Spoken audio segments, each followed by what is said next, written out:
وہ ترکستانی درباریوں کی خوشامد سے بہت زیادہ متاثر تھا، جنہوں نے ہندوستانیوں کی محنت کو بھونڈے طریقے سے سراہا تھا۔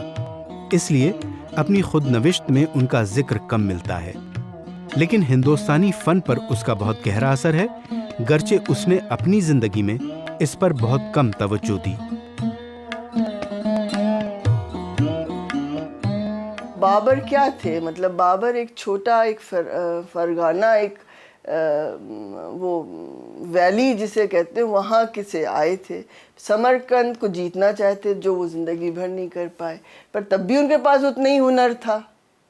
پھر وہ وہاں سے نکل کے کابل آتے ہیں، کابل میں اپنی تھوڑا سا بیس بناتے ہیں، تو ان میں وہ وہی ہنر تھا۔ اور پھر ان کو کچھ غزل باز جو صفاوت پیریڈ کے ایک گروپ تھا جو کہ صوفی گروپ بھی تھا اور پولیٹیکل بھی تھا، مطلب دیٹس آلسو ویری انٹرسٹنگ کہ وہ اس گروپ کا سپورٹ ان کو ملا، اور پھر اس سپورٹ سے پھر وہ آگے آئے۔ اور جب آگے آئے ہیں تو وہ انہوں نے جیسے پھر ابراہیم لودھی کا سامنا کرا، انہوں نے پانی پت کی لڑائی لڑی، آگرہ اور دلی کے بادشاہ ہو گئے، جو کہ وہ اپنے کو پادشاہ کہتے تھے، بادشاہ جو ترکی میں اس کو پادشاہ کہتے ہیں، اور فارسی میں بھی۔ اور جو ہے وہ پھر اس کے بعد انہوں نے جسے ہم کہتے ہیں بنیادی طور سے مغلوں کی جو ہے وہ ریاست قائم کی۔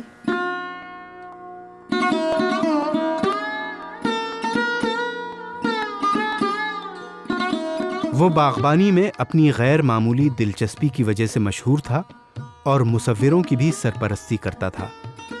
حالانکہ کابل میں اس کے دور حکومت کی کسی تخلیق کا ذکر نہیں ملتا جہاں اس نے اپنی ریاست قائم کی تھی۔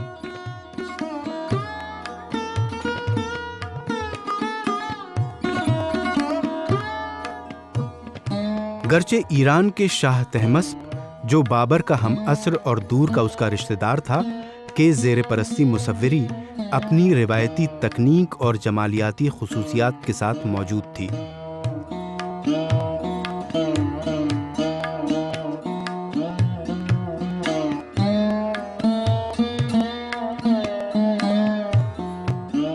سولہویں صدی کے وسط کا عظیم مسودہ اور ابتدائی مغلیہ مصوری کا مقابلہ مشہور شاعر جامی کے ہفت اورنگ میں کیا گیا ہے۔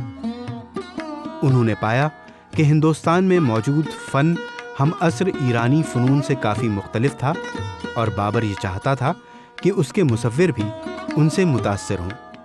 اسی صدی میں بعد میں اکبر کو غیر مسلم ہندوستانی مصوری سے گہرا شغف تھا، لیکن بابر کو اس سے کوئی ہمدردی نہیں تھی۔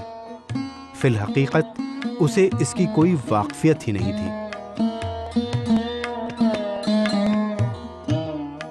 بابر کا جو بابر نامہ ہے وہ اتنا السٹریٹو ہے، اس نے مجھے سب سے خاص بات اس بابر نامہ میں لگتی ہے کہ وہ پوری زندگی بابر جو ہے وہ گھوڑے پہ سوار رہا، لڑائی لڑتا رہا، کئی بار ہارا کئی بار جیتا، مگر اس کے باوجود اس کو اتنا ٹائم ملا کہ اس نے اپنی بایوگرافی، بابر کی biography the true biography, the first true biography world میں کنسیڈر ہوتی ہے۔ اس نے ایک ایک چیز، اپنی فالیز اینڈ اپنی پریزز، سب کچھ اس نے اس میں لکھا ہے۔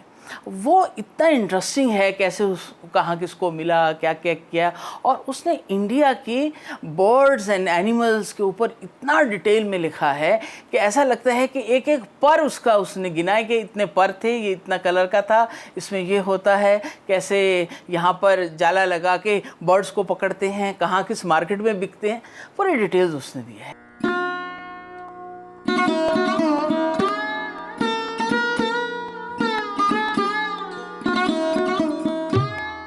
بابر کے لگائے ہوئے باغ جو اسے کابل کا لطف عنایت کرتے اور گرمی کی تپش سے سایہ عطا کرنے کا ذکر اس نے اپنی سوانح میں کیا ہے۔ اس نے جو اپنی سوانح قلم بند کی ہے اس میں 40 صفحات پر ہندوستان کی تفصیلات بیان کی ہیں۔ اس میں اس نے سماجی تنظیم، ذات برادری کا نظام، جغرافیائی خاکہ اور اس وقت کی تاریخ کو بیان کیا ہے۔ اس نے ہندوستانی نظام اوقات، روشنی کے انتظامات کی بے ترتیبی، ہندوستانی دستکاروں کی فراوانی، اچھے طور طریقوں کی خواہش، اچھی پوشاک، ٹھنڈے چشمے، اور سب سے زیادہ زور اس نے یہاں کے نباتات و حیوانات پر دیا ہے اور ان کا ذکر پیدائشی فطرت نگار اور ان کی تفصیل ایک مصور کی نظر سے کی ہے۔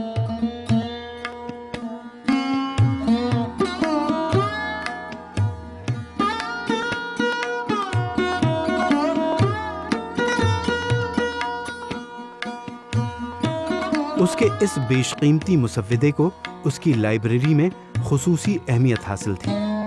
کتابیں جمع کرنا تیموری روایت تھی۔ بابر نے خود بھی ہندوستان میں بہت سی کتابیں خریدیں۔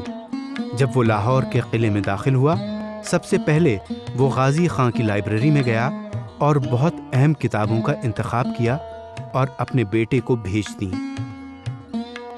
کتابوں سے محبت ہمایوں کے حصے میں بھی آئی اور اکبر کے دور حکومت میں مسودوں کا انتخاب دنیا میں سب سے بہتر تھا۔ وہاں پہ بڑے فلاسفرز تھے اس وقت، اور بہت بلندی پہ وہاں پہ جو جسے ہم کہتے ہیں انٹلیکچوئل کلچر بہت تھا، اور یہ نہیں تھا کہ صرف مذہبی کتابیں پڑھی جا رہی تھیں، بلکہ ہر قسم کی کتاب پڑھی جا رہی تھی، اور یہ اس چیز پہ زور ہمیشہ سے رہا ہے۔ آپ دیکھیں گے کہ، اور شاید یہ ہر جگہ ہی رہتا ہے، پر جیسے کہ ہم سمجھتے ہیں کہ ہم یا تو پولیٹیکلی سوچتے ہیں، یا ہم اس کو اگر پولیٹیکلی نہیں سوچنا چاہتے ہیں تو ہم صرف پھر اس کو ریلیجسلی سوچنا چاہتے ہیں۔ تو یہ ایک ہم سمجھتے ہیں کہ یہ ایک بڑا کلونیل سوچ ہمارے اندر پیدا کر دی گئی، جس طریقے سے ہم لوگ ہمیشہ اب توجہ اگر ان چیزوں پہ دیتے ہیں تو ان دو طریقوں سے دیتے ہیں، حالانکہ اس کا بیچ کا ایک طریقہ وہ ہے، وہ بیسکلی وہی کلا اور کلچر کا ہے۔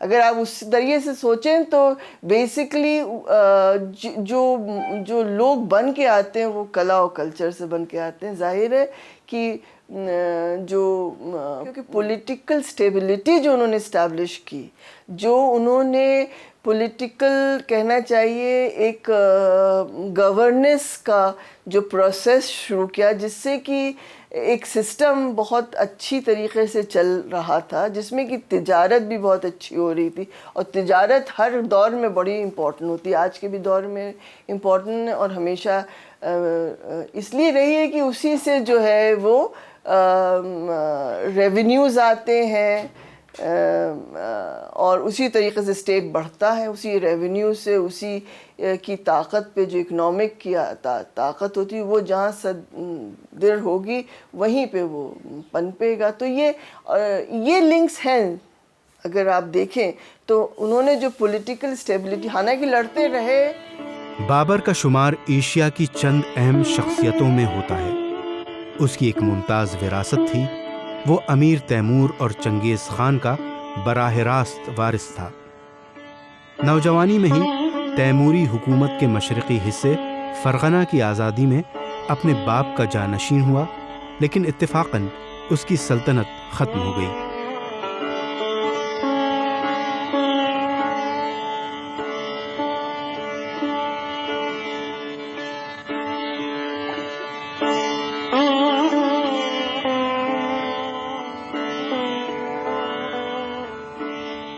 پندرہ 1525 میں اس نے ہندوستان پر حملہ کیا اور 1 سال کے اندر اس نے دلی کا تخت حاصل کر لیا۔ اس کے اندر بہت سی خصوصیات اور بے شمار لیاقتیں جاگزیں تھیں۔ شاعر، موسیقار، ذی علم، فلسفی، فطری فنکار، اور ان تمام خصوصیات کا اظہار اس کی خود نوشت کے ایک ایک صفحے سے ہوتا ہے۔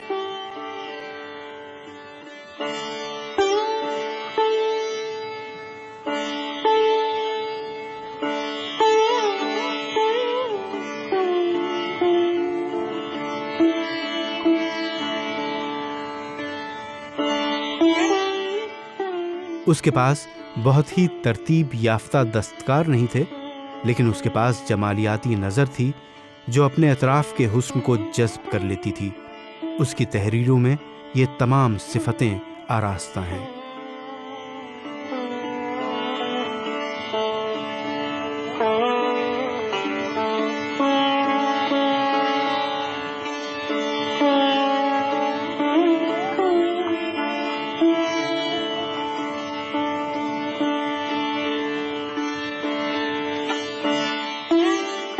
بابر کی موت صرف 47 سال کی قلیل عمر میں اپنی جاں فشانی سے گزرتے ہوئے اس وقت ہو گئی جبکہ محنت کا پھل اس کی مٹھی میں آ چکا تھا۔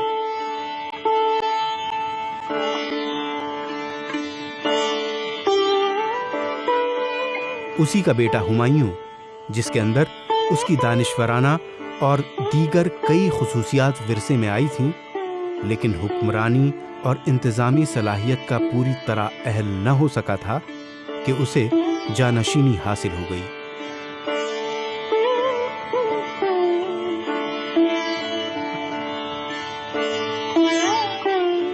کئی پشتوں تک مغل صرف بابر کی حکمرانی کے اصولوں پر عمل کرتے ہوئے جنگ کے بجائے مصالحت اور فن و ثقافت میں تحلیل ہوتے ہوئے حکومت کرتے رہے۔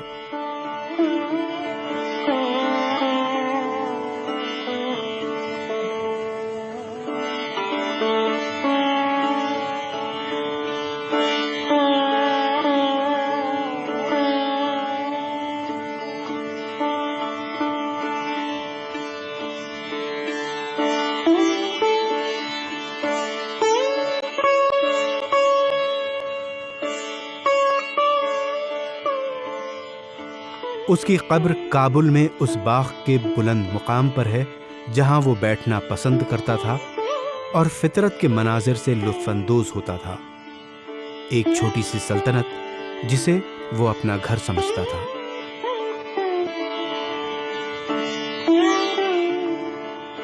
آج کی قسط میں آپ نے دیکھا کہ مغلیہ سلطنت کا بانی بابر 47 سال کی قلیل عمر میں چل بسا۔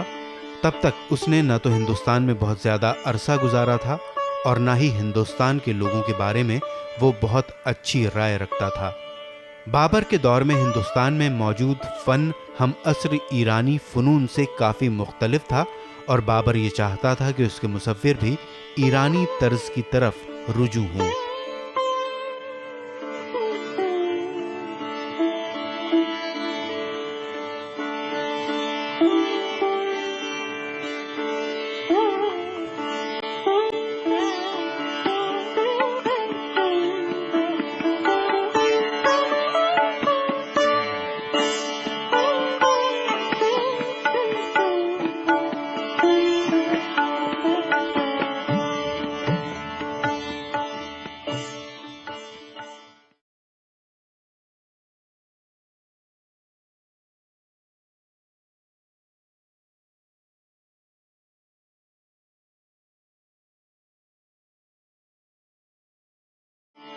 کہ بابر 1526 میں بیٹل آف پانی پت ہوتا ہے تو اس وقت سرٹنلی ایک پولیٹیکل انسٹیبلٹی کا زمانہ تھا۔ پھر ابراہیم لودھی کا سامنا کرا انہوں نے۔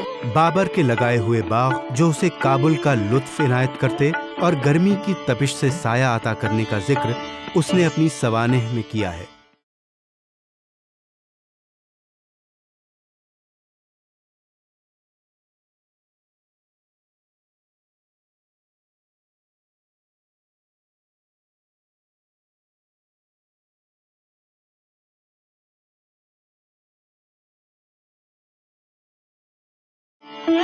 اگر ہندوستانی منیچر پر کوئی مبسوط تحریر لکھی جائے تو یہ قدم فن کی دنیا کی تاریخ میں بہت ہی اہم کارنامہ ہوگا۔ دیکھیے ارلیسٹ جو ہے وہ تو راک پینٹنگز ہیں۔ Indian art basically religious art ہے، لیکن شاہجہاں کا دور حکومت زبردست فنی سرگرمیوں کا دور تھا۔ میں کہتا ہوں دنیا کی کسی آرٹ میں وہ سوفسٹیکیشن نہیں ہے جو کانگڑا میں کے چتروں مل جاتا ہے۔